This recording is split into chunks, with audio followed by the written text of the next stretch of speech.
Did you guys catch Ricky Gervais at that awards dinner the other night? Wowzers, what has gotten into him? He appears to be frantically hedging his association with Hollywood. Now, why would he be hedging?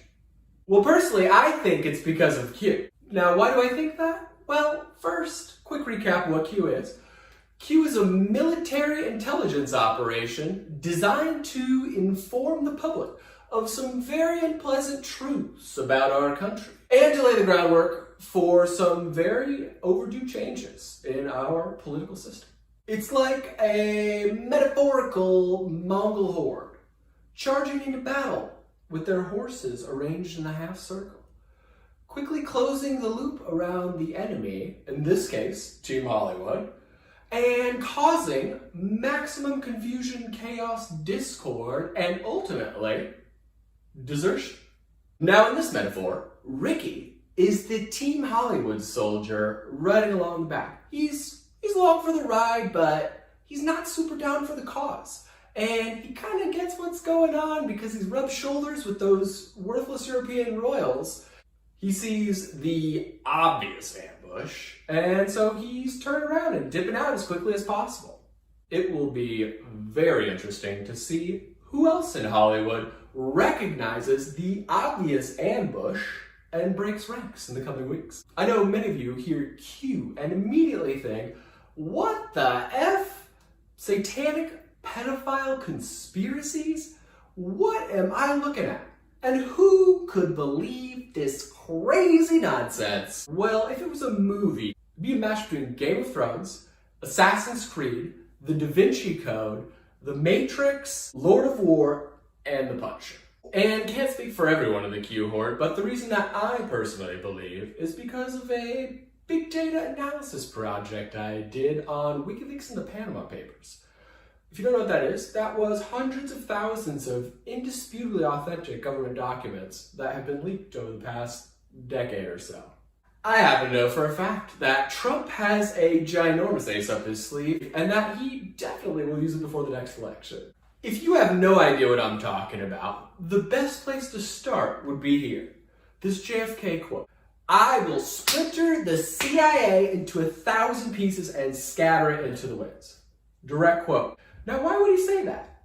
He would say something like that because he realized that the CIA is secretly controlled by a medieval cult of European royals called D6. What is D6? D6 is a satanic medieval pedophile cult that secretly controls the world's organized crime, primarily drug and human trafficking, and uses the proceeds to finance covert operations for the CIA and MI6. Covert operations such as killing Jeffrey Epstein, arming ISIS with tanks and tow missiles, staging chemical weapons attacks to fake us into a war in Syria, and studying, on the DL, a bunch of extraterrestrial future weapons. It is based on the bloodline of Auschwitz, that's Witten, with a W because it's a German word, aka House Coburg and Saxe-Gotha, the royal family who has covertly dominated Europe for the last 1,000 years and who currently controls the thrones of the UK, Australia, New Zealand, Belgium, Liechtenstein, and the Netherlands. Now, most of you are probably thinking, come on, weird computer guy, how could that possibly be pulled off in today's modern age? And the answer is simple. Admiralty law, signals intelligence, sovereign immunity, selective breeding, and approximately 1,000 years of practice. Did you know that Queen Elizabeth is actually still the legal commander-in-chief of the armed forces of the UK? Not just a formality like they say. Boris Johnson, Bojo Jojo, is more like a Nancy Pelosi, like a Speaker of the House, than a head of state. Maybe you did know that. But did you know that she is also legally the commander-in-chief of Australia, New Zealand, and Canada? Maybe you're a smart cookie and you did. But did you know that she is also the commander-in-chief of Jamaica and Belize? I bet you didn't. Sounds an awful lot like modern colonialism, doesn't it? But that's a conversation for another minute. Moving on. So JFK needed a way to rein in his wildly insubordinate and treasonous CIA. So he started a new spy agency called the DIA to replace them. It was organized under the Department of Defense instead of the Department of State like the CIA is, so that the US presidents in the future could be in full control of intelligence operations and not have to deal with a bunch of sniveling insubordinate bureaucrats. Right as he was starting to publicly expose the royal death racket, he was assassinated.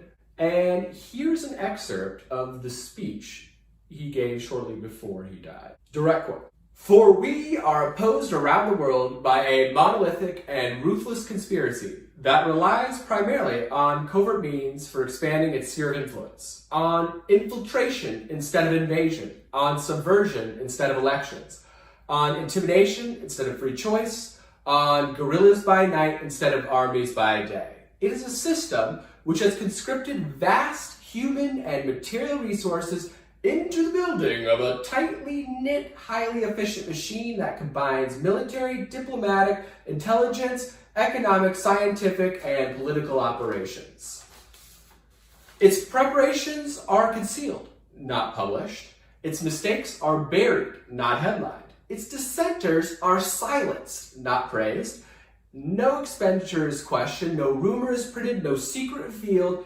It conducts the Cold War, in short, with a wartime discipline no democracy would ever hope or wish to match." So JFK gets murked by this medieval conspiracy, and there's pretty much been a global shadow war raging ever since. One that's been very, very hard to win, even for a badass military intelligence agency like the DIA, because the royal death racket has their spies and puppets stacked throughout the entire world. Pretty much every government, religion, and corporate establishment around the entire planet. Removing them by force wouldn't work because they possess this very tricky little self-destruct mechanism. Our entire system was built around the Treaty of Tordesillas, a legal document produced by that corrupt Borgia Pope in the 1500s, which gave ownership of the Americas to the Kingdom of Spain and ownership of the rest of the world to the Kingdom of Portugal, essentially like a line drawn down the middle of the Atlantic. Cadet branches of the royal death racket currently hold the legal claims to both, meaning they own the entire world, in their eyes at least. And they use the treaty as the foundations of all other economic and political systems across the globe. So kind of designed to where if they were overthrown by force, it would cut the legs out from our system and trigger a major global catastrophe. So couldn't do that. Meaning that, theoretically, the only way to defuse this self-destruct mechanism would be to get someone with a bloodline claim to take back that Spanish throne and to neutralize that treaty with some carefully crafted legislation. To do that, one would need a mighty military behind them, as the royals have extraterrestrial future weapons and entrenched assassin squads surrounding the globe. So the DIA needed a seated president and a bloodline descendant of, say, House Aragon, maybe, to defeat and destroy the royal death racket once and for all. Since the royal death racket consolidated much of its military power in the United States, which it controlled, they would need to seat a president who was aware of the mission, strong enough to endure the onslaught he would endure, and smart enough to protect the Spanish bloodline descendant to the throne long enough for the royal claim to be unwound. Enter Donald Trump, a TV star businessman with a lifetime of experience pushing through obstacles like government corruption and organized crime to become a billionaire, and a lifetime of experience being relentlessly attacked by the media.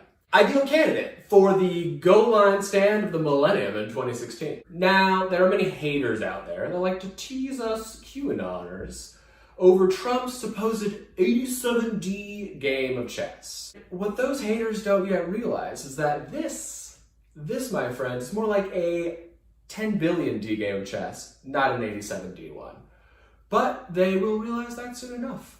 And Trump, to be frank, has been way better than expected, in my opinion, because he not only defeated the royal death cult, he also managed to turn the tables on his domestic political opponents when he baited them into setting two precedents that would ultimately lead to their own demise. Precedent number one, the precedent of investigating political opponents for treason.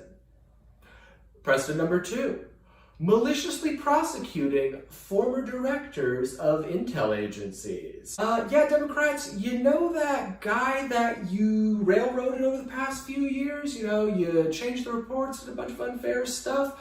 I think his name was, oh yeah, that's right, Michael Flynn. Yeah, that guy is actually the ex-head of DIA. In case you guys didn't know, the DIA is actually a massive government intelligence agency similar to the CIA, except for instead of being run by bumbling buffoons, it's run by battle-hardened killers. Whoops! Sucks to suck, donkeys. Now, most of you Q haters probably still won't believe us, even after John Durham formally prosecutes Comey, Clapper, and Brennan. And you're gonna shriek and scream and moan and whine that democracy is ending, even though it technically just begun. So tell you what, let's just settle it this way. By demanding the declassification and release of all of those JFK documents. You know, the ones that were supposed to come out 2 years ago? Yet for some unexplainable reason, we are still not allowed to see. 57 years later. 57 years later. If I'm wrong, and there is no conspiracy, then release the documents, like tomorrow. And if they won't release them, then maybe we should all be asking, why the hell not? I mean, come on, lefties. JFK was your guy. If Trump was assassinated, I can guarantee you that we would not wait 57 years to raise hell. Why won't you? Food for thought.